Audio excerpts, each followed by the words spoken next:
ప్రభునందు ప్రియ సంఘ సహోదరి సహోదరులకు ప్రభు అయిన యేసుక్రీస్తు నామమున ఈ బుధవార రాత్రి వాక్య కూడిక ఆ, కార్యక్రమానికి ప్రతి ఒక్కరిని ప్రేమపూర్వకంగా ఆహ్వానిస్తూ మీ గృహాల్లో మీ కుటుంబాలతో ఎవరైతే దేవుని సన్నిధిని ప్రార్థించడానికి చేరుకున్నారో ప్రతి ఒక్కరిని మరి పేరు పేరుని జ్ఞాపం చేసుకుంటూ మీరు మీ కుటుంబ సభ్యులతో ప్రతి ఒక్కరికి ప్రభు అయిన యేసుక్రీస్తు పేర శుభములు వందనములు తెలియపరుస్తూ ఉన్నాను. అందరు బాగున్నారా ప్రియులారా? దయతో మరి ఈరోజు మనం దేవుని వాక్యాన్ని ధ్యానించడానికి వస్తున్నప్పుడు చిన్ని ప్రార్థనతో దేవుని యొక్క సహాయము కోరుతూ దేవుని వాక్యంలోనికి మనం వెళ్దాం.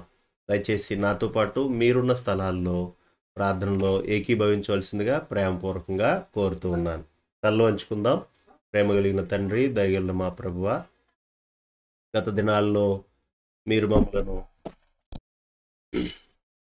దినాల్లో నాయన మీరు మమ్మల్ని కాపాడుతూ వచ్చిన విధానం బట్టి స్తోత్రాలు. మమ్మల్ని మీరు జ్ఞాపం చేసుకున్నారు. మా పట్ల, మా కుటుంబాల పట్ల మీ కార్యములు చేశారు. ఆయన మీరు ఎంతగానో మమ్మల్ని నిలబెడుతూ వచ్చారు ప్రభువా, నీకు స్తోత్రాలు. ఈ సమయంలో మరి ఆయా గృహాల్లో చేరిన ప్రతి బిడ్డను మీ పాద పద్మములకు చేరుస్తూ ఉన్నాము. నాయన మా ఆధ్యాత్మిక జీవితాలకు అవసరమైన మంచి మాటలు మీరు మాకు అనుగ్రహించండి. మా జీవితాల్లో నాయన మీరు ఏదైతే తలంచారో, ఏది మేము జరిగించాలని ఇష్టపడుతూ ఉన్నారో దానిని మేము నెరవేర్చటకు మీ నడిపింపును మాకు ఇవ్వండి. మేము నీ నామాన్ని మహిమపరిచి ఘనపరచినట్లు, మా కుటుంబాలు మా వ్యక్తిగత జీవితాలు సరిచేసుకుంటూ బ్రతుకున్నట్లు, చుట్టూ ఉన్న వారికి మాదిరిని ఇవ్వగలిగినట్లుగా నాయన నీ వాక్కుల ద్వారా మమ్మలను బలపరిచి స్థిరపరిచి నీ కొరకు నడిపించమని కోరుతూ క్రీస్తు నామమున ఈ ప్రార్థన అడుగుచున్నాము తండ్రి, ఆమేన్. ప్రియులారా, మనం ఈరోజు దేవుని వాక్యంలోనికి వెళ్తూ ఉన్నాం. ఈరోజు మనం ఏం ధ్యానించబోతున్నాము అని అంటే ప్రియులారా, అబ్షాలోము యొక్క అక్రమాలు. ఈరోజు మనం మన వ్యక్తిగత జీవితానికి, మన యొక్క కుటుంబ జీవితానికి, దేవుని యొక్క సన్నిధిలో మనం సరి చేసుకోవటానికి ఈ మాటల ధ్యానింపులోనికి మనం వెళ్తున్నాం. ఈరోజు ధ్యానించవలసిన లేదంటే ధ్యానించే విషయం ఏంటంటే అబ్షాలోము యొక్క అక్రమాలు, అక్రమాలు, నేరాలు. అబ్షాలోము పరిచయము, అబ్షాలోము అక్రమాలు, అబ్షాలోము అంతము, ఈ 3 బండగుర్తులుగా మీరు పెట్టుకోండి. అబ్షాలోము యొక్క పరిచయాన్ని తీసుకుని మనం ముందుకు వెళ్దాం. అబ్షాలోము గురించి ఎక్కడ రాయబడింది ప్రారంభంలో మనం ధ్యానించుకోవటానికి బైబిల్ను దయచేసి మీ దగ్గర ఉన్న బైబిల్లో మనం తెరిచి చూద్దాం. 2వ సమూయేలు గ్రంథము 3వ అధ్యాయము 3వ వచనాన్ని నేను చదువుతున్నాను, దయచేసి చూడండి. ఇల్యాబు అను 2వ వాడు కర్మెలీయుడగు నాబాలు భార్య అయిన అబీయులు వలన పుట్టెను. 3వ వాడైన అబ్షాలోము గెషూరు రాజుకు తల్మై కుమార్తెగు మయకా వలన పుట్టెను అని చూడండి. ఇతను పరిచయంలో, అబ్షాలోము పరిచయంలో పైన 2వ వచనంలో దావీదుకు పుట్టిన కుమారులు ఎవరనగా అని రాయబడింది. అంటే దావీదు గారి యొక్క భార్యలలో ఒకరైన మయకాకు, అదే కదా ఉంది అక్కడ, మయకాకు అబ్షాలోము అనే ఈ బిడ్డ పుట్టాడు. ఇతను గురించి, ఇతను వ్యక్తిగతం గురించి మనం ఆలోచిస్తూ ఉన్నాం. అలాగే ఇదే మాట 2 దినవృత్తాంతాలు 3వ అధ్యాయం 2వ వచనంలో కూడా ఉంది. ఆ తర్వాత ఈ సమూయేలు 2వ గ్రంథంలోనే 13వ అధ్యాయంలో దయచేసి 1వ వచన భాగాన్ని క్షమించండి, ఈయన యొక్క కుటుంబ సంబంధమైన పరిస్థితి, ఈయన కుటుంబ సంబంధమైన పరిస్థితి 14వ అధ్యాయము 2వ సమూయేలు గ్రంథం 14వ అధ్యాయం 25వ వచనంలో, ఇశ్రాయేలులందరిలో అబ్షాలోమంత సౌందర్యము గలవాడు ఒకడును లేడు, అరికాలు మొదలుకొని తల వరకును ఏ లోపమునో అతని యందు లేకపోయెను. తన తల వెంట్రుకలు భారముగానున్నందున ఏటేటా అతడు వాటిని కత్తిరించుచూ వచ్చెను. కత్తిరించినప్పుడల్లా వాటి ఎత్తు రాజు తూనికను బట్టి 200 తులములాయెను. అబ్షాలోమునకు 3 కుమారులను తామారు అనునొక కుమార్తెయు పుట్టిరి. ఆమె బహు సౌందర్యవతి. ఇది కాస్తో కోస్తో ఈయన గురించి కుటుంబ నేపథ్యం లేదా కుటుంబ సంబంధమైన విషయాలు కానీ, తన వ్యక్తిగత గురించిన తల్లి గురించి కానీ మనం చదివాము ప్రియులారా. ఇది అబ్షాలోము యొక్క పరిచయం.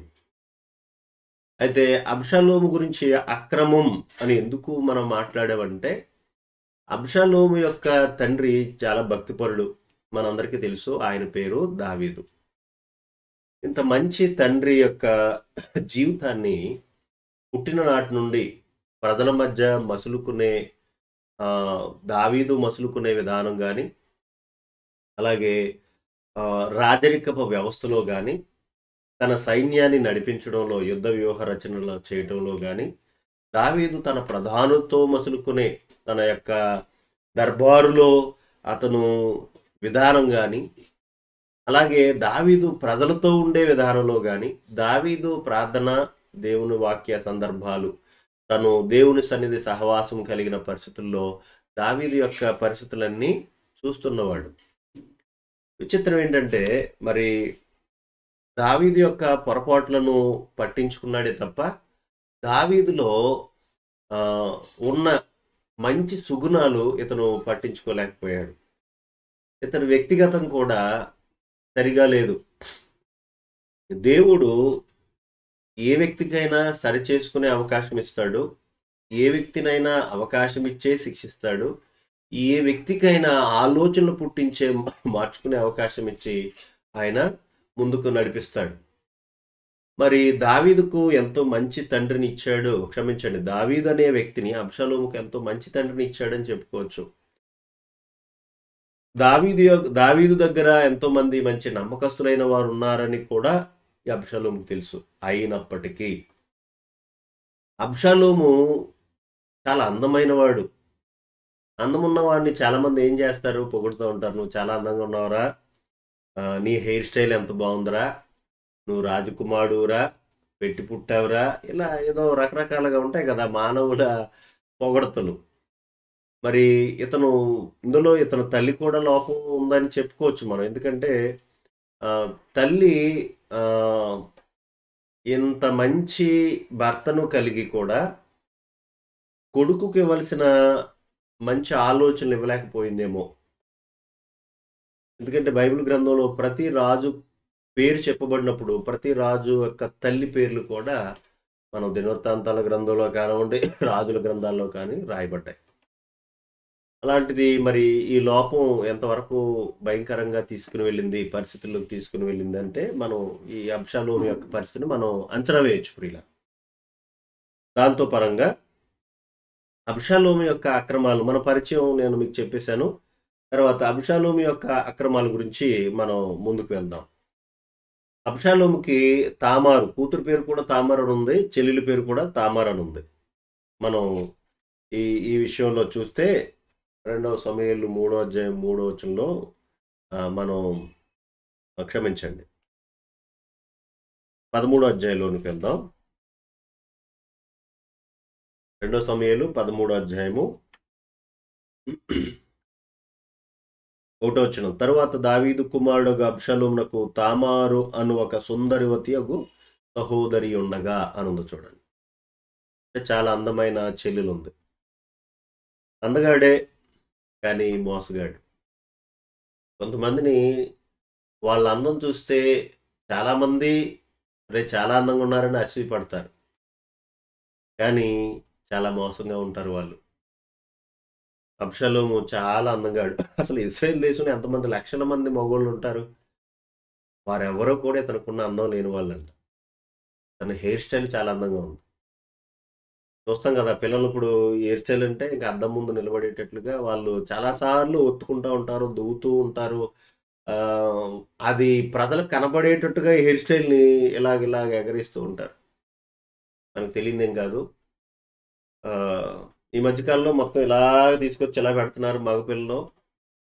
అంటే వాళ్ళని చూపించుకోవడానికి వాళ్ళు ఎంత తిప్పలు పడుతున్నారా అనిపిస్తుంది. మరి చర్చికి వెళ్ళే వాళ్ళు కూడా ఎలా ఉంటే ఇంకా వాళ్ళని మనం విశ్వాసుల లెక్కల్లో వాళ్ళని మనం పెట్టడానికి వీల్లేదు. మరి తల్లిదండ్రులు ఒరే తప్పురా అని వాళ్ళు గద్దిస్తారో లేదో తెలీదు గానీ, పరిస్థితులు మాత్రం కొంచెం ఇబ్బందిగానే కనపడుతున్నాయి. ఈ అబ్షాలోము యొక్క అందాన్ని బట్టి గర్విస్తూ ఉన్నాడు. తర్వాత ప్రజలను ఎప్పుడూ కూడా దావీదు ప్రేమించినట్టు అతను ప్రేమించలేదు. ఇతను ఇతని అక్రమాలు ఎంతవరకు వెళ్ళిపోయాయి. అయ్యో! ఇతను నష్టాన్ని పోయాడు కదా! అంటే నిజమే నష్టపోయాడు. అయితే అబ్షాలోము ఎక్కడ అక్రమాలు ప్రారంభించాడు, మిగతా అతను వ్యక్తిత్వము తర్వాత తర్వాత మనకు అర్థమవుతుంది గానీ, ఒక వ్యక్తి అప్పటికప్పుడు చెడిపోవడం లేదా చెడ్డవాడని అప్పటికప్పుడు బయటపడ్డు కదా! ఎప్పటినుంచో పునాదులు వేసుకుంటూ బయటపడే సమయానికి మనకు అది అర్థమవుతుంది.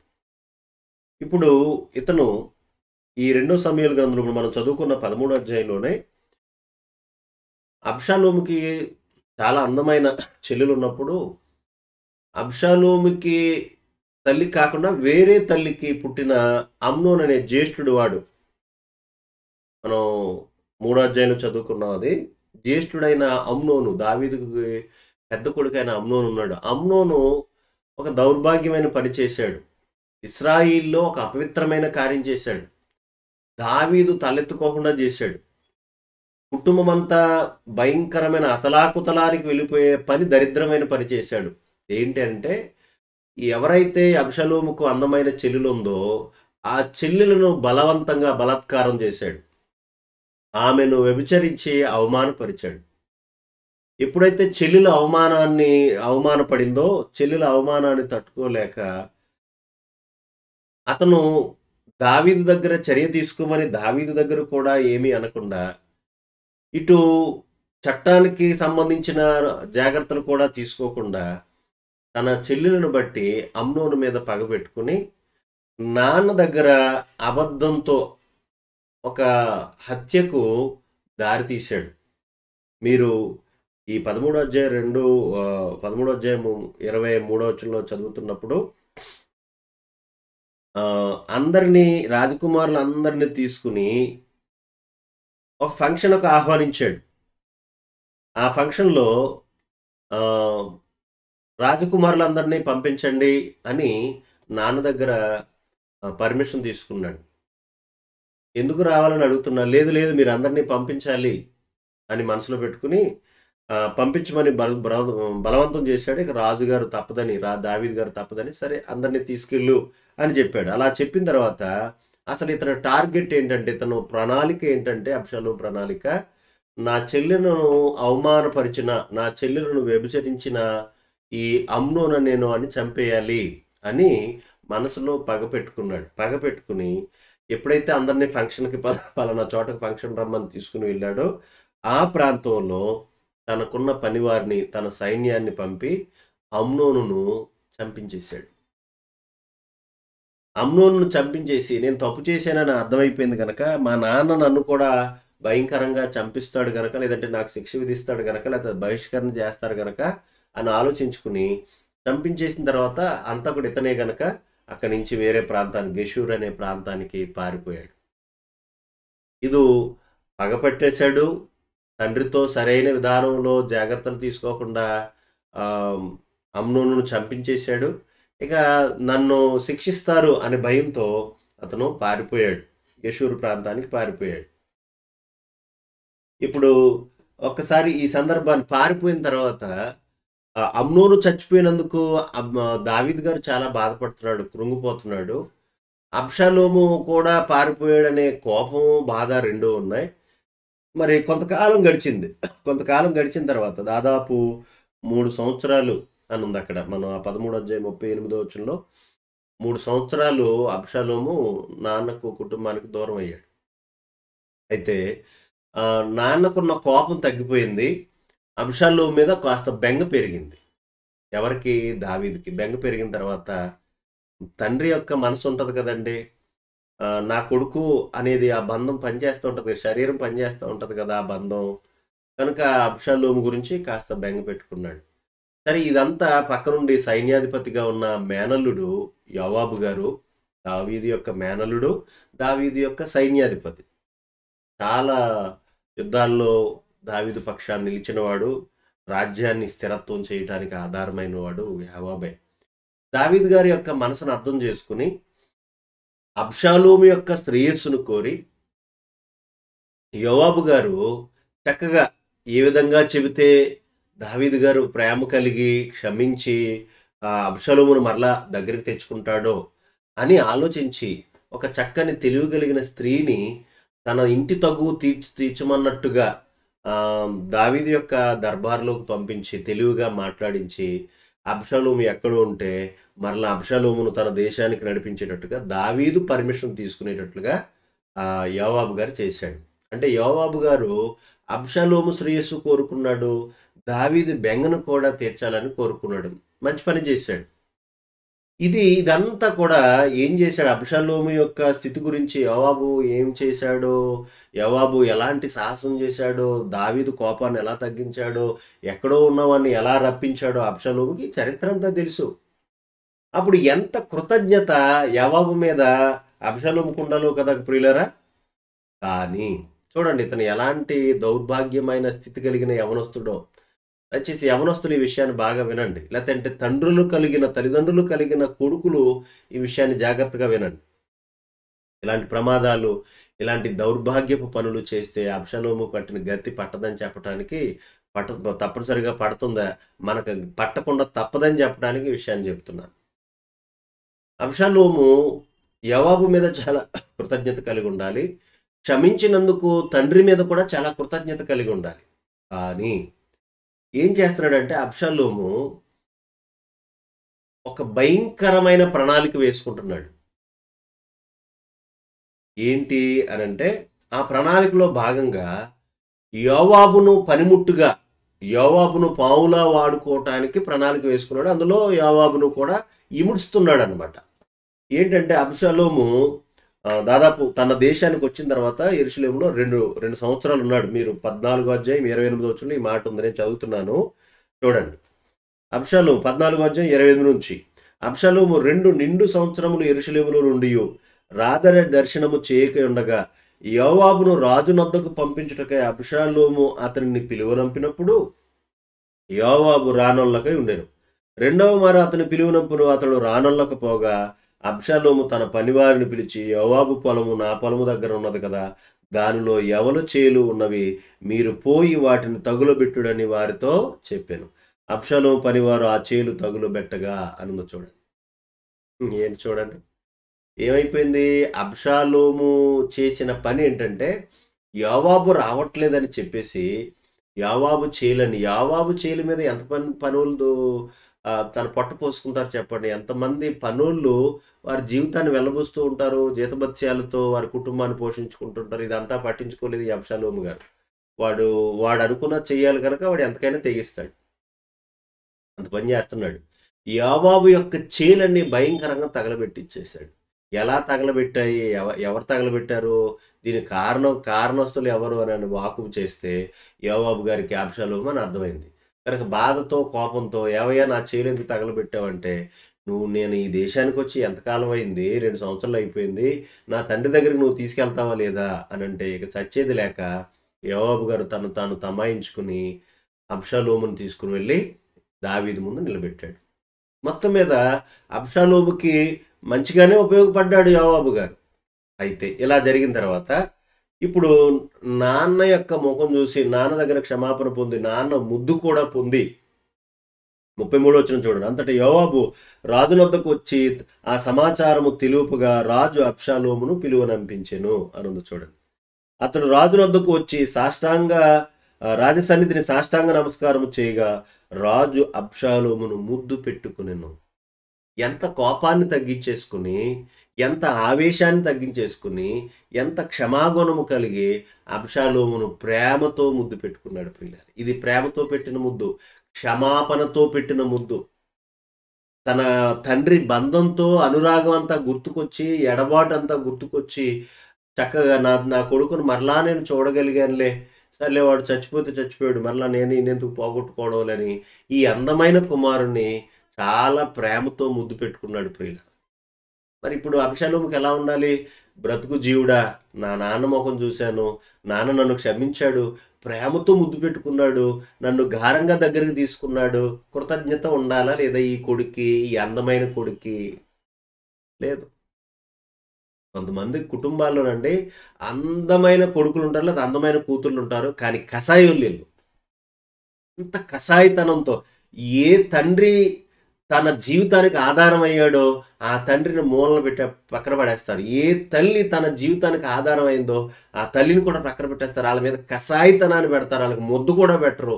వాళ్ళు రోగిష్ఠులై ఉంటే, మంచం మీద ఉంటే డాక్టర్ని పిలవరు, వారికి సేవ చేయరు, బిల్లేసుకున్నామనరు, భోజనం తినిపించరు. ఎంత దారుణమైన పరిస్థితికి ఈ కొడుకు కూతుర్లు, పైగా అందమైన వాళ్ళు, వీళ్ళ అందం కోసం వాళ్ళు డబ్బులు ఎన్నో తగలేశారు ఈ తల్లిదండ్రులు. కానీ వీళ్ళకి అది గుర్తుండదు. వీళ్ళ చదువు కోసం, తెలివితేటల కోసం, వీళ్ళ ఉద్యోగాల కోసం, వీళ్ళ పొట్ట కోసం, వీళ్ళ బట్టల కోసం, వీళ్ళ అందం కోసం, వీళ్ళ హెయిర్ స్టైల్ కోసం, వీళ్ళ బూట్లు కోసం, వీళ్ళ చెప్పుల కోసం, వీళ్ళ వాచీల కోసం, వీళ్ళ నగల కోసం సమస్తాన్ని త్యజిస్తారండి వీళ్ళ తల్లిదండ్రులు. కానీ అలాంటి తల్లిదండ్రుల్ని హాస్పిటల్లో పడుంటే ఆ ముసలోడికి ఏదో పడేయండి, ఆ ముసలిదానికి ఏదో పడేయండి, తిన్నదో లేదో పడేయండి, గడ్డి పడేయండి, ఏదో తల్లి అని ఉంటుంది కదా పడేయండి, హాస్పిటల్లో పడేసి, అనాథాశ్రమంలో పడేసి, వృద్ధాశ్రమంలో పడేసి. అసలు ఏంటండి ఈ తల్లిదండ్రులు? ఏంటండి ఈ కొడుకులు? క్షమించండి, ఈ కొడుకులు, ఈ కూతురికి అసలు జ్ఞానం ఉందా? వృద్ధాశ్రమంలో కోట్లకు పడగలెత్తేటట్టుగా కోటీశ్వరులు కొడుకులు చేస్తే, కొడుకులను కోటీశ్వరులుగా చేసిన తల్లిదండ్రులు మాత్రం వృద్ధాశ్రమంలో పడేస్తారు. అసలు ఒక కొడుకుగా, కూతురుగా అసలు నీకు ఈ మనసు ఎలా వచ్చిందో అసలు మర్చిపోయావా? ఎంత భయంకరం ఇది! దీని మీద ఎన్ని షార్ట్ ఫిలింలు ప్రజలు చేశారు. ఆ సోషలిజం ఉన్న వాళ్ళు ఎన్ని బాధలు, కన్నీళ్లు కార్చే ఉన్నారు. క్రైస్తవుడికి అసలు కుదరనే కుదరదు ఇది. దేవుడు దీని విషయంలో లెక్క అడుగుతాడు. తన తల్లి ముదిమి అందు నిర్లక్ష్యం చేసిన వాడిని నేను ఊరుకోనన్నాడు. తన తల్లిని తండ్రిని తరిమేసేవాడు నేను ఊరుకోనన్నాడు. సామెతల గ్రంథంలో చాలా విషయాలు ఉంటాయి. అబ్షాలోము ముద్దు పెట్టుకున్న తన తండ్రిని ప్రేమతో తిరిగి ప్రేమ పంచడానికి బదులు నాన్న దగ్గర నటనా ప్రేమను ఒలకబోసి, నాన్న దగ్గర నుంచి ఇక నాకు అన్ని విధాలుగా అవకాశం దొరికిందని మనసులో ఒక చీకటి ప్రణాళిక, ఒక దుష్టుని ప్రణాళిక వేసుకుని వెళ్ళిపోయాడు. 15వ వచనంలో మీరు చదువుతున్నప్పుడు, ప్రారంభం నుంచి నేను చదువుతున్నాను. ఇది అయిన తరువాత అబ్షాలోము ఒక రథమును, గుర్రములను సిద్ధపరచి తన ఎదుట పరిగెత్తుటకై 50 బంటులను ఏర్పరచుకొనెను. మా నాన్న చెప్పాడు, మీరందరూ నా వెనకాల రావాలి అని, నా వెనకాల రావాలనుకుని వాళ్ళందరిని ఏం చేశాడు ఆయన గారు? 50 మంది బంటులను దగ్గరకు తెచ్చుకున్నాడు. గుర్రాన్ని, రథాన్ని పెట్టుకున్నాడు. తెచ్చుకుని ఎక్కడికి వచ్చాడు అని అంటే, పొద్దున్నే ఈ పని మీద ఉంటున్నాడు ప్రియులారా. చూడండి మీరు 2వ వచనం, 15:2, 2 సమూయేలు 15:2. ఉదయముననే లేచి బయలుదేరి పట్టణం యొక్క గుమ్మపు మార్గమందు ఒక తట్టున నిలిచి, ఒక పక్క నిలిచి, రాజు చేత తీర్పు నొందుటకై వ్యాజ్యమాడు వారెవరైనాను వచ్చి ఉండగా కనిపెట్టి వారిని పిలిచి, నీవు ఏ ఊరివాడు అని అడుగుచుండెను. నీ దాసుడైన నేను ఇశ్రాయేలు గోత్రంలో ఫలాని దానికి చేరినవాడనని వాడు చెప్పగా, అబ్షాలోము చూడండి స్పందన ఎలా ఉందో. నీ వ్యాజ్యం సరిగాను న్యాయముగాను ఉన్నది గాని దానిని విచారించుటకై నియమింపబడిన వాడు రాజునొద్ద ఒకడునూ లేడని చెప్పి. చూడండి, నాన్న ఎప్పుడైనా అలాగ అన్నాడని, నాన్నేమో అంతఃపురంలో ఉండి ప్రజలకు వచ్చిన సమస్యలన్నీ పరిష్కారం చేస్తున్నాడు, వాళ్ళందరి తగులు తీరుస్తున్నాడు, వారిని చక్కగా ఒక స్థితికి తీసుకుని ప్రజల దగ్గరికి వెళ్తుంటే, అబ్బాయి మా నాన్న దగ్గర ఎవడో లేడో, నాలాంటోడు ఉంటే బాగుండు, నేను చూడండి 4వ వచనం, నేను ఈ దేశముకు న్యాయాధిపతినై ఉంటే ఎంత మేలు మీ అందరికీ అని ప్రతి ఒక్కరిని కూడా వచ్చి వారందరినీ కపటముతో ముద్దు పెట్టుకుంటున్నట్టుగా కనపడుతుంది. 4వ వచనం 5వ వచనం చదువుతున్నాను చూడండి. నేను ఈ దేశమునకు న్యాయాధిపతినై ఉండుట ఎంత మేలు. అప్పుడు వ్యాజ్యమాడు వారు నా యొద్దకు వత్తురు, నేను వారికి న్యాయము తీర్చుదునని చెప్పుచూ వచ్చాను. మరియు తనకు నమస్కారం చేయుటకై ఎవడైనను తన దాపునకు వచ్చినప్పుడు అతడు తన చేయి చాపి అతని పట్టుకొని ముద్దు పెట్టుకొని వచ్చాను. మంచి ముద్దేనంటారు ఇదంతా. నాన్నకు తెలియకుండా కుట్ర చేస్తున్నాడు, వచ్చిన వాళ్ళందరితో కపటం ముద్దు పెట్టుకుంటున్నాడు. ఆ తగు అసలు అవతల ప్రతివాది రాకుండానే నువ్వు నిజంగానే చక్కగా మాట్లాడేవు, నీలోనే న్యాయం ఉందని చెప్తున్నాడు. ఎదుటివాడు ప్రతివాది వచ్చిన తర్వాత న్యాయాలు తేల్చవలసిన అవసరం అప్పుడు ఉంటుంది. కానీ ఏం చేస్తున్నాడు, ఎవరికాడే వచ్చే ఏమన్నా నాది ఇదండి నా తగు ఇదని వస్తే, అబ్బాయి నువ్వు చాలా చక్కగా ఉన్నావు, కరెక్ట్గా ఉన్నావు, నువ్వు చెప్పేదంతా బాగానుంది, నిజంగా నీకు న్యాయం తీర్చాలంటే నేను నాలంటూ ఉండాలి, మా నాన్న సరవుడు, మా నాన్న దగ్గర కూడా సరిగ్గా లీడ్ అవడు అంటున్నాడు. నిజంగా ఇతను అబ్షాలోము రాజరికంలోకి వచ్చిన తర్వాత యెరూషలేములో తన సింహాసనం ఎక్కిన తర్వాత మరి ప్రధానమంత్రి ఎవరిని పెట్టుకున్నాడు, అహితోపేలు పెట్టుకున్నాడు. అహితోపేలు దావీదు దగ్గరే ఉన్నాడు. ఇక్కడ ఎంత దొంగ అబద్ధం చెప్తున్నాడు చూడండి ప్రియుల. అహితోపేలు యొక్క చాలా ముఖ్యమైన వ్యక్తి దావీదు దగ్గర ఉన్నాడు. మీకు న్యాయం తీర్చే న్యాయాధిపతి మా నాన్న దగ్గర ఎవడో లేడు, నేను ఉంటే చాలు అన్నాడు. మరి ఈయన గారే అహితోపేలు తర్వాత మంత్రిగా పెట్టుకున్నాడు.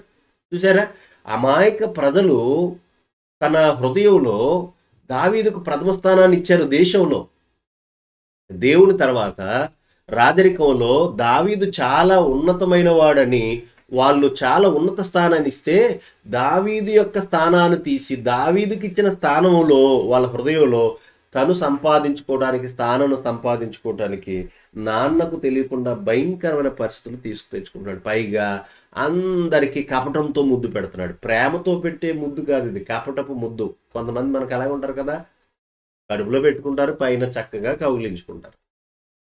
దేవుడికి అన్నీ తెలుసులేండి. సరే, ఈ ఆలోచన ఏం చేశాడు అనంటే, తీర్పు నొందుటకై రాజు నొద్దకు వచ్చిన ఇశ్రాయేలుకి అందరికీ అబ్షాలోము ఈ ప్రకారము చేసి ఇశ్రాయేల్ అందరినీ తన తట్టు త్రిప్పుకొనిను అనుంది. చూడండి, ఇంతకే యోవాబు చేరు తగలబెట్టడానికి కారణం, నాన్న దర్శనం చేసుకోవడానికి కారణం ఏంటంటే దేశ లేదా రాజ్యం మీద రాజ్యకాంక్ష. చూసారా ప్రియులారా, ఎన్ని వస్తున్నాయో. అమ్నోను చంపేశాడు, తర్వాత శ్రేయస్సు కోరిన యోవాబు చేరు తగలబెట్టేశాడు, ప్రజలకు నాన్న మీద దురభిప్రాయం పుట్టించి ప్రజలను తన తట్టు తిప్పేసుకున్నాడు. ఇందులో రాజ్యకాంక్ష కనబడుతుంది. బండ గుర్తుగా చెప్పాలంటే కపట ప్రేమ చూపించే రాజ్యకాంక్షను కలిగి ఉన్నాడు.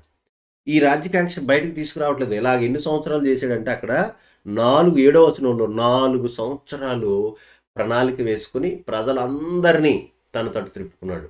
అందుకనే దావీదుకు స్థానాన్ని ఇచ్చిన ప్రజలు దావీదు పెద్ద పట్టించుకోవట్లేదంట, దావీదు మనల్ని ఏమీ ప్రేమించట్లేదంట, దావీదు దగ్గర ముఖ్యమైన వాళ్ళు ఎవరు లేరంట, బాధ్యత కలిగిన వారు లేరంట అని కపటపు మాటలు అబ్షాలోము చెప్పడాన్ని బట్టి ఏమీ తెలియకుండానే దావీదుకు హృదయాన్ని ఇచ్చిన వాళ్ళు దావీదును తీసేసి ఆ హృదయంలో అబ్షాలోమును పెట్టేసుకుని ప్రజలు ఎంత తెంగర వాళ్ళు చూసారా, ఎంత అమాయకులు చూసారా ప్రియులారా. అబ్షాలోము వైపు తిరిగేశారు అందరూ కూడా. ఇప్పుడు ఎప్పుడైతే 4 సంవత్సరాల ప్రణాళిక అయిందో, ప్రజలందరూ నా వైపునే ఉన్నారని అతను ఎప్పుడైతే అనుకున్నాడో, ఇక ప్రణాళిక పైకి తీసుకొస్తున్నాడు. ఇప్పుడు బహిరంగం చేస్తున్నాడు. తన రహస్య ఆలోచనలన్నీ ఇప్పుడు బయటికి తీసుకొచ్చేసాడు. నాన్న దగ్గరికి వెళ్ళి ఇప్పుడు ఏం చెప్తున్నాడు చూడండి. 7-8 వచనాలు. 4 సంవత్సరము జరిగిన మీదట అబ్షాలోము రాజు వద్దకు వచ్చి, నీ దాసుడైన నేను సిరియా దేశమునందలి గెషూరు నందుండగా యెహోవా నన్ను యెరూషలేమునకు తిరిగి రప్పించిన యెడల నేను ఆయనను సేవించదనని మొక్కికొంటిని గనుక నేను హెబ్రోనునకు పోయి యెహోవాకు నేను మొక్కుకుని మొక్కుబడి తీర్చుకున్నటకు నాకు సెలవిమ్మని మనవి చేయగా, దేవుడు వంకెట్టి ఎంత దొంగబద్ధం తండ్రి దగ్గర మాట్లాడుతున్నాడు చూడండి. ఎన్ని అక్రమాలండి. ఇప్పుడు అబ్షాలోము అక్రమాలే మనం చదువుకుంటున్నాం. దేవుడి మీద వంకపెట్టి నేను చూడండి, నేను మొక్కుకున్నాను నా తండ్రిని నా కుటుంబాన్ని చూడడానికి, దేవా నువ్వు అవకాశం ఇస్తే మరలా హెబ్రోనుకు వచ్చి నేను నీకు మొక్కుబడులు చెల్లిస్తానని మొక్కుకున్నానని తండ్రికి అబద్ధం చెప్తున్నాడు. దేవుడి పేరు చెప్పి వాడుకుంటున్నాడు. సరే, భక్తి గురించి మరి తండ్రి గొప్పవాడు కదా, సరే చక్కగా వెళ్ళి నీ మొక్కుబడి తెచ్చుకుని జాగ్రత్తగా వచ్చేసే అని ఆ దావీదు అబ్షాలోమును పంపితే, ఎంతకీ అబ్షాలోము చేసింది ఏంటో తెలుసా? నాన్నకు తెలియకుండా, నాన్నను కొంచెం ప్రోత్సహించే వారికి తెలియకుండా రకరకాల అన్ని ప్రాంతాలకు తన గూఢచారులు పంపించి, పలానా సమయాన్ని పలానా హెబ్రోను ప్రాంతంలో నేను రాజునని మీరందరూ ప్రకటిస్తారు, నా పక్షాన్ని మీరున్నారు, నన్ను కోరుకుంటున్నారు కనుకని గూఢచారులు అందరినీ పంపించాడు. దావీదు దగ్గర ప్రధానమంత్రిగా ఉన్న గిలోనీయుడైన అహితోపేలును కూడా తన వైపుకు త్రిప్పేసుకున్నాడు. కనుక వీళ్ళందరూ కూడా ఆ ప్రాంతానికి వెళ్ళి ఆ ప్రాంతంలో అబ్షాలోము రాజు అని అరవాలన్నమాట. చివరికి ఏం జరిగిందంటే వారు ఆ విధంగానే అబ్షాలోము వారందరిని పిలిచినట్టుగా వాళ్ళందరూ పాపం మోసపోయారు, వచ్చేసారు. అబ్షాలోముని రాజుగా వాళ్ళు ప్రకటించేసుకున్నారు. అబ్షాలోము రాజుగా ఇప్పుడు యెరూషలేముకు వచ్చేయడానికి రెడీ అయిపోయాడు. మీరు 12వ వచనం చదవండి. మరియు బలి అర్పింపవలెనని ఉండి అబ్షాలోము గీలోనీయుడైన అహీతోపెలు అను దావీదు యొక్క మంత్రిని గీలో అను అతని ఊరు నుండి పిలిపించి ఉండెను. అబ్షాలోము దగ్గరకు వచ్చిన జనము మరి ఎక్కువ ఒకటి చేత కుట్ర బహు బలమాయెను. అబ్షాలోము కుట్రదారుడయ్యాడు. చూడండి, నాన్న సీటు కావాలి, నాన్న యొక్క భక్తొద్దు, నాన్న ప్రేమొద్దు, నాన్న సలహాలొద్దు, దేవుని ఏర్పాటు కూడా వద్దు, దేవుని చిత్తానికి లోబడటం వద్దు. ఇతను అనుకున్నది కావాలి. అందగాడు, ఎంత అందగాడు! ఆ దేశంలో అతనంత అందగాడు మరొకడు, కానీ ఇంత మోసగాడు కూడా ఇంకొకడు లేడు అన్నట్టు. ఇప్పుడు యెరూషలేముకు వచ్చేసాడు. ఈ వచ్చే లోపల దావీదు పారిపోయాడు. పారిపోవడానికి 2 కారణాలు ఉన్నాయి. ఒకటి, దేవుని చిత్తానికి లోబడాలి. 2, పట్టణాన్ని, యెరూషలేము యొక్క పట్టణాన్ని, యెరూషలేములో తనను వెనకేసుకొచ్చే దావీదుని వెనకొచ్చే ప్రజలను చంపేస్తాడు, కత్తివాత చేస్తాడు. ఈ 2 దృష్టిలో పెట్టుకుని దావీదు పారిపోయాడు. పారిపోయిన తర్వాత చక్కగా వచ్చి మంత్రిగా మారిపోయాడు, రాజుగా మారిపోయాడు, క్షమించండి. రాజుగా అయిన తర్వాత చక్కగా సింహాసనం చక్కగా కూర్చున్నాడు. ఇప్పుడు తండ్రి ఎప్పటికైనా బ్రతుకుంటే, ఎప్పుడైనా నా సింహాసనం ఇబ్బంది అవుతుంది కనుక తండ్రిని ఇప్పుడు చంపేయాలి. తండ్రిని చంపాలంటే ప్రజలు ఇంకా నా పక్షాన చేరాలంటే తండ్రికి ఇష్టమైన లేని కార్యాన్ని నేను చేయాలని తండ్రి యొక్క ఉపపత్నులను అక్రమంగా వారితో వ్యభిచారం చేశాడు. చూడండి, మీరు ఈ మాట మనం 16వ అధ్యాయము 21, 22 వచనాలను నేను చదివేస్తున్నాను. అహీతోపెలు చెప్పిన దాన్నే అతను చేశాడు. అహీతోపెలు, నీ తండ్రి చేత ఇంటికి కావలించబడిన ఉపపత్నులు నీవు పోయిన ఎడల నీవు నీ తండ్రికి అసహ్యుడవైతివని ఇశ్రాయేలు అందరూ తెలుసుకుందరు. అప్పుడు నీ పక్షమునున్నవారు ధైర్యం తెచ్చుకుందరని చెప్పాను. కాబట్టి మేడ మీద వారు అబ్షాలోమునకు గుడారముగా ఇశ్రాయేలందరికీ తెలియనట్లుగా అతడు తన తండ్రి ఉపపత్నులను కూడెను. దావీదు యొక్క ఉపపత్నులను వ్యభిచరించాడు, అక్రమ సంబంధం పెట్టుకున్నాడు. ఇతర అక్రమం చూసారా? తర్వాత ఇంకా ఎంత బరితెగించి ఇంకా ఏం చేశాడు చూడండి. 17వ అధ్యాయం 1 నుంచి 4 వరకు. దావీదు అలసట నొంది బలహీనముగా ఉన్నాడు గనుక నేను అతని మీద పడి అతన్ని బెదిరించిన అతని యొద్దనున్న జనులందరూ పారిపోదురు. రాజును మాత్రం హతము చేసి జనులందరూ నీ తట్టు త్రిప్పెదను. నీవు వెదకు మనిషిని నేను పట్టుకొనగా జనులందరూ వచ్చి నీతో సమాధాన పడుదురు గనక నీ చిత్తమైతే నేను 12,000 మందిని ఏర్పరచుకుని పోయి ఈ రాత్రి దావీదును తరిమి పట్టుకుందునని అహీతోపెలు అబ్షాలోముతో చెప్పగా ఈ బోధ అబ్షాలోమునకును ఇశ్రాయేలు వారి పెద్దలకందరికి యుక్తముగా కనబడెను. అహీతోపెలు చెబుతున్నది ఏంటంటే, మీ నాన్న చంపేద్దాం. అవును, వెంటనే చంపేయాలి. ఇది బాగుంది, ఈ ప్లాన్ ఏదో బాగుంది. ఎందుకంటే మరలా ప్రజలు తిరగబడవచ్చు, మా నాన్న మరలా రాజ్యాన్ని సొంతం చేసుకోవచ్చు. ఇప్పుడు నాన్న లేకుండా చేశారు. కన్న తండ్రిని చంపేయటానికి ఎంత భయంకరమైన కుట్ర ప్రియులారా! ఎంత అక్రమం అండి!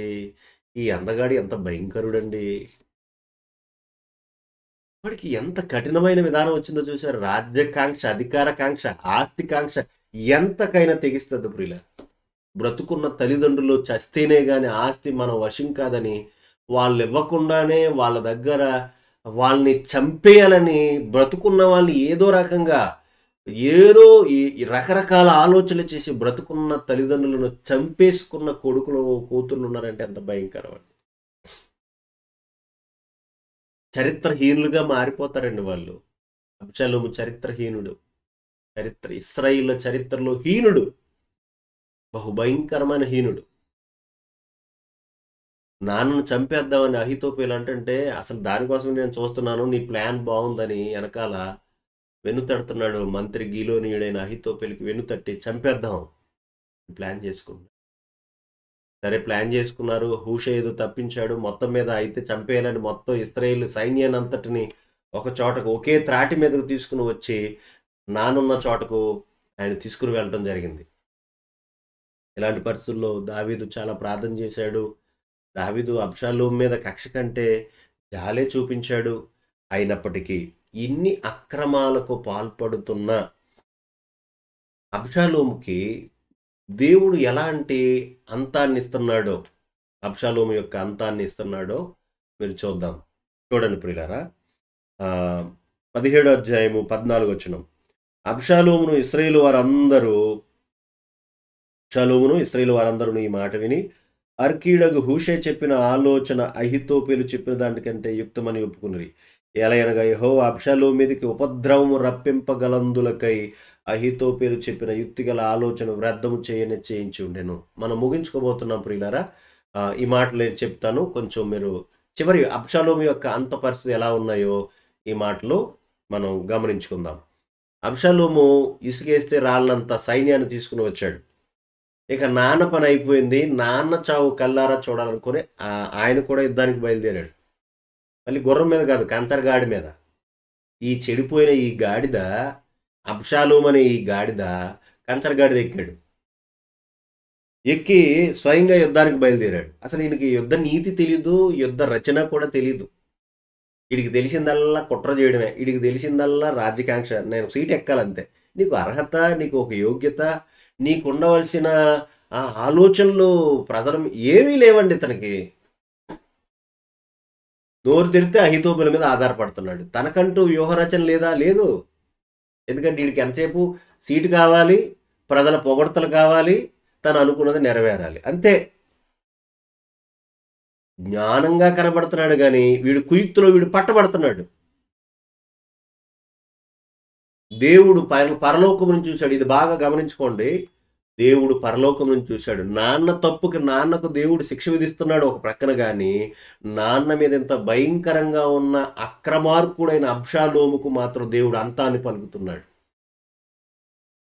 స్వయంగా మొదలుపెట్టాడు. చూడండి, ఇప్పుడు మీరు 18వ అధ్యాయంలోకి రండి. దయచేసి మనం ముగింపులోకి వెళ్ళిపోతున్నాం. 18వ అధ్యాయంలోకి రండి. 2వ సమూయేలు 18వ అధ్యాయం 8 నుంచి 10 వచనాలు నేను చదువుతున్నాను. చూడండి. యుద్ధము ఆ ప్రదేశం అందంతటను వ్యాపించను, మరియు నాటి దినమున కత్తి చేత కూలిన వారి కంటే ఎక్కువ మంది అడవిలో చిక్కుబడి నాశనమైరి. అబ్షాలోము కంచరగాడిద ఎక్కి పోచు దావీదు సేవకులకు ఎదురాయను. ఆ కంచరగాడిద ఒక గొప్ప మస్తకి వృక్షం యొక్క చిక్కు కొమ్మల క్రిందకు పోయినప్పుడు అతని తల చెట్టునకు తగులుకొనినందున అతడు ఎత్తబడి ఆకాశమునకును భూమికిని మధ్యను వేలాడుచుండగా అతని క్రిందనున్న కంచరగాడిద సాగిపోయింది. చావొచ్చే సమయానికి అన్నీ కలిసి వస్తాయంటారు, చూసారా ప్రియులారా? సామెత ఉంది కదా, వాడు ఎన్ని రకాలుగా ఉన్నా అన్నీ కలిసి వస్తాయి. ఇతని అందం ఇతను చావు కారణమైనట్టుగా కనబడుతుంది. ఇక్కడ ఇతని హెయిర్ స్టైలు ఇతను చంపేసింది. ఇతని జుట్టు ఇతనికి ఊరేసింది. అమ్మో, చాలా మంది చూసారా, ఇలా దూకుంటున్నారు, ఇలా ఇదంతా గొరిగేస్తున్నారు, ఈ పక్కన ఇలా వేస్తున్నారు. ఓ యవనస్తుడా, అసలు ఎవరిని చూపించడానికి చర్చికి వెళ్తున్నావు? ఎవరిని చూపించడానికి ఈ హెయిర్ స్టైల్ మీద ఎంత మనసు పెట్టుకుంటున్నావు? శుభ్రంగా ఉండు, దువ్వుకో, తప్పు లేదు. ఇంతవరకు పెద్దోళ్ళు దువ్వుకోపోతే ఒరే అదే తలరా, దువ్వుకోలరా, ఉడతల పీకిన టాటెంక్లా ఉందరా అంటే ఇప్పుడు కావాలని ఉడతల పీకినట్టుగా తయారు చేసుకుంటున్నారు. చూసారు ఎలా ఉందో? క్రైస్తవ్యం పరిస్థితులు పెద్దోళ్ళు చెప్పరు, కొంతమంది సేవకులు చెప్పరు. ఇది కామన్ సెన్స్ కూడా లేదేంట్రా అని వాడికి ఏమైనా సలహా ఇవ్వరు, లేదా దాన్ని గద్దించరు. ఇంత దారుణంగా ఉంటారండి. వాడి జీవితం ఏమైపోద్ది? వాడు బైబిల్ పట్టుకొస్తున్నాడు కానీ అది ఊపించుకుంటూ స్టైల్గా పట్టుకొస్తున్నాడు కానీ అందులో ఉన్న దానికి ఎక్కడ అధికారం, ఈయన మీద అధికారం ఆ బైబిల్కి లేదు.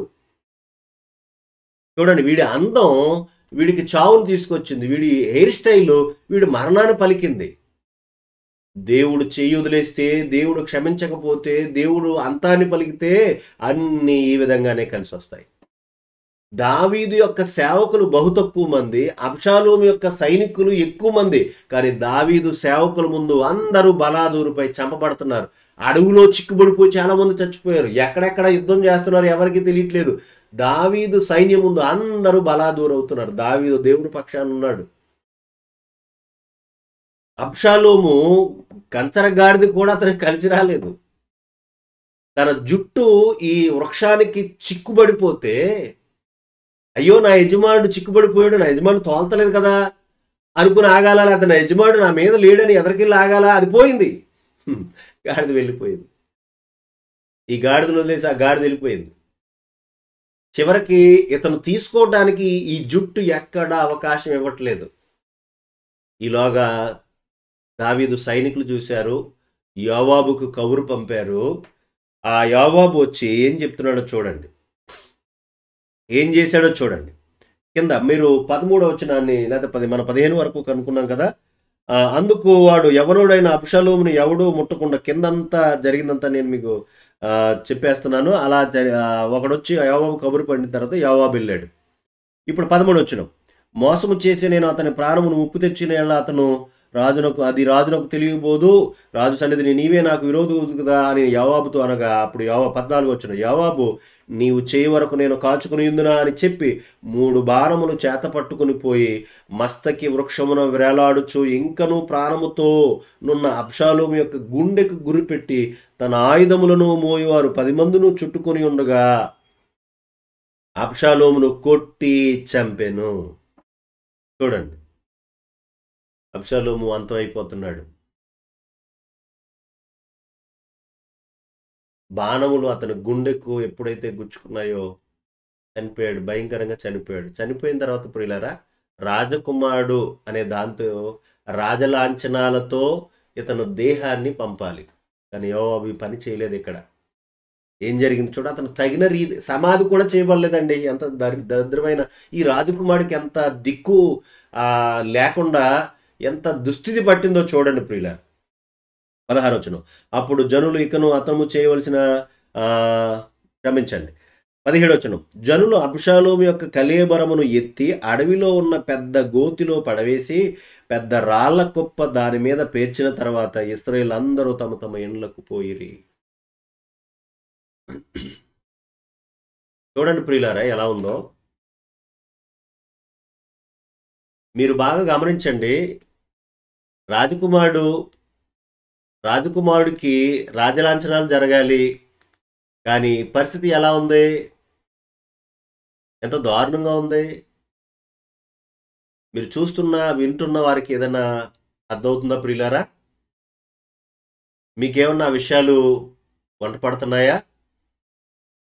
రాజకుమారుడు సమాధి చేయబడాలి చక్కగా, కానీ అతని స్థితి ఎంత దయనీయంగా ఉందంటే, కళేబరాన్ని ఎత్తి పెద్ద గోతులో పడేసి ఆ శవం కూడా కనబడకుండా రాళ్లతో కప్పేశారు. సమాధి పరిస్థితులు లేవు, రాళ్లతో కప్పేశారు. ఎంత దారుణం ప్రియులారా. ఇంకా ఇంకోటి చెప్పమంటారా? అతని గురించి ఏడవటానికి కుటుంబం కనపడతలేదు అక్కడ. కింద వచనం చూడండి, 17వ వచనం. జనులు అబ్షాలోము యొక్క 18 తన పేరు నిలుపుటకు తనకు కుమారులు లేరనుకుని అబ్షాలోము తాను బ్రతికి ఉండగా ఒక స్తంభము తెచ్చి దాన్ని రాజు లోయలో తన పేరట నిలవబెట్టి అతడు ఆ స్తంభమునకు తన పేరు పెట్టి ఉండెను. నేటి వరకు అబ్షాలోము స్తంభం అని దానికి పేరు. చూడండి ప్రియులారా, అబ్షాలోము స్తంభానికి అబ్షాలోము అని ఎందుకు పేరు పెట్టుకున్నాడంటే అతని తర్వాత ఇంకెవరూ లేరు.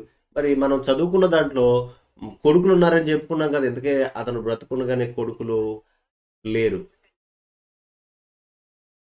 అతను కొడుకులు ఏమైపోయారో లేరు అంటే మనం చెప్పాలంటే నాకెవరో కొడుకులు లేరు అని అనుకుంటున్నాడంటే తను బ్రతుకునగానే కొడుకులు కూడా ఈ లోకాన్ని వదిలి వెళ్ళిపోయారు. ఇలాంటి పరిస్థితుల్లో ప్రియులారా మీరు గమనించండి, అబ్షాలోము స్థితిగతులు ఎంత దారుణంగా ఉన్నాయో చూడండి. మనం ఒకసారి పరిశీలన చేసుకుందాం, గమనించుకుందాం. ఈ విధంగా అబ్షాలోము అంతమైపోయాడు. తన వంశ చరిత్ర నాశనం అయిపోయింది. లేదు, వంశావళి అబ్షాలోముది కనపడదు. మరలా గుర్తు చేస్తున్నాను, అబ్షాలోము అందగాడు కానీ మోసగాడు. అబ్షాలోము దావీదుకున్న ప్రేమలో అతను లేకుండా అయిపోయాడు. అబ్షాలోము యొక్క అక్రమాలు ఏంటంటే అవమానం నెపంతో అతను చంపేశాడు. అమ్నోను తన సహోదరుని చంపేశాడు. పారిపోయిన అతను యోవాబు యొక్క చేలు తగలబెట్టేశాడు. యోవాబును వాడుకొని నాన్న దగ్గరకొచ్చి, నాన్న ప్రేమను అర్థం చేసుకోక, నాన్నను కపట ప్రేమతో ప్రేమించి, నాన్న మీద కుట్ర చేశాడు. నాన్నను ప్రజలో లేకుండా నాన్న అభిమానాన్ని ప్రజల్లో చంపేసి, తన మీద అభిమానాన్ని పెంచుకున్నాడు. ఆ తరువాత రాజుగా ఉండటానికి ప్రధానమంత్రులను పెద్దోళ్ళని తన వైపుకు తిప్పుకొని, రాజును రాజుగా చేసుకోవటానికి నాన్న పారిపోయేంత పని చేశాడు. నాన్నను చంపేయడానికి కూడా భయంకరమైన పనికి ఒడిగట్టాడు. ఈ అక్రమాల మధ్య పరలోకం నుండి చూస్తున్న దేవుడు దావీదునికి క్షమాపణ ఇచ్చాడు. ఒక ప్రక్క దావీదును కాపాడుకుంటూ వచ్చాడు. అక్రమార్కుడైన అబ్షాలోమును చంపేశాడు. దావీదు క్షమించండి, అబ్షాలోము అంతమైపోయాడు. కనుక అబ్షాలోము యొక్క అక్రమాలను ఎందుకు పెట్టానంటే, అబ్షాలోము ఎక్కడా సరిచేసుకోవటానికి కాస్తో కోస్తో కూడా ఆలోచించలేదు. ఇలాంటి పరిస్థితుల్లో ప్రియులారా, దయచేసి ఒక కొడుకులుగా, ఒక కూతుర్లుగా దేవుడు ఒకవేళ మన తల్లిదండ్రులు చెడ్డవారైతే, మన తల్లిదండ్రులు దేవునికి వ్యతిరేకులైతే, దేవుడు తీర్పు తీరుస్తాడు.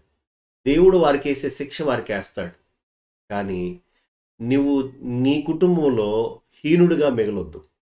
నీ ధర్మాన్ని కోల్పోవద్దు. దేవుడు నీకిచ్చిన ఆ బాధ్యతలను పాడు చేయొద్దు. దేవుడు ఏ విధంగా నిన్ను నిలబెట్టుకుని వాడుకోవాలనుకుంటాడో, ఎక్కడ నిన్ను నిలబెట్టుకోవాలనుకుంటాడో అక్కడ నీవు చక్కగా నిలబడు. దేవుని కొరకు ముందుకు కొనసాగు. కనుక ఈ మాటలు నేను ముగిస్తున్నాను. దయచేసి మరలా శుక్రవారం యథావిధిగా ఉదయకాలం స్త్రీలు కూడుకుంటుంది, రాత్రికాలం ప్రార్థన లేకపోతే సంఘ ప్రార్థన కూడుకుంటుంది. ఈ అలాగే మిగతా కార్యక్రమాలు కూడా అదేవిధంగా కొనసాగుతాయి. ఈ విషయాలు గుర్తుపెట్టుకోండి. ఈ మాటలను మీరు ధ్యానించండి. దేవుడు మనందరి హృదయాలను బలపరిచి సరిచేసి నడిపించునుగాక. ప్రార్థన చేసుకుందాం. దయచేసి తల్ల వంచుకుని మనం ప్రార్థన చేసుకుందాం. నాతో పాటు తల్ల వంచండి. ప్రేమ కలిగిన తండ్రి, దయగల మా ప్రభువా, నీకు వందనాలు, స్తోత్రాలు. ఇదిగో నాయనా, ఈ రాత్రి ఎవరైతే వారి కుటుంబాల్లో నీ సన్నిధిని చేరి ప్రార్థించి నీ మాటలు ధ్యానించారో ప్రతి ఒక్క బిడ్డను జ్ఞాపం చేసుకుంటున్నాం. వారిని బలపరచండి, వారిని స్థిరపరచండి. దయతో వారి యొక్క హృదయాలను బలపరిచి సరిచేసి బహుజాగ్రత్త కలిగి, ఇదిగో అబ్షాలోము యొక్క చరిత్ర ఎంత భయంకరంగా ఉందో.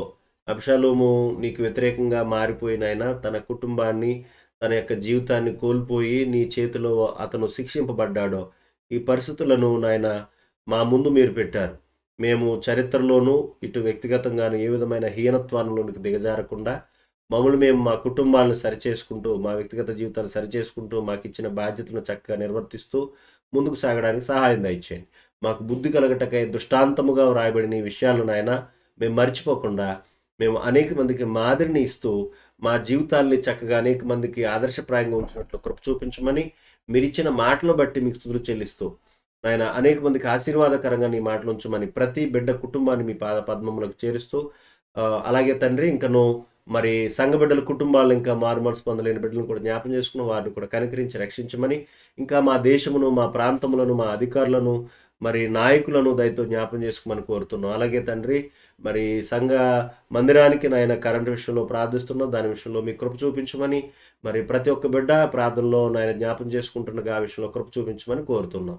సంఘ బిడ్డ ప్రతి బిడ్డను, ప్రతి కుటుంబాన్ని మీ పాదపద్మంలో చేరుస్తూ మీ చేతులకు అప్పగిస్తూ మా ప్రభు అయిన క్రీస్తు నామాన్ని ప్రార్థన అడుగుచున్నాము తండ్రి. ఆమెన్. మన తండ్రి అయిన దేవుని ప్రేమ, మన ప్రభు అయిన యేసుక్రీస్తు వారి కృప, పరిశుద్ధాత్మ దేవుని అన్యోన్య సహవాసము సన్నిధి చేరిన మనకును సకల పరిశుద్ధులకు సదాకాలం తోడైన నడిపించును గాక. ఆమెన్. అందరికీ వందనాలు.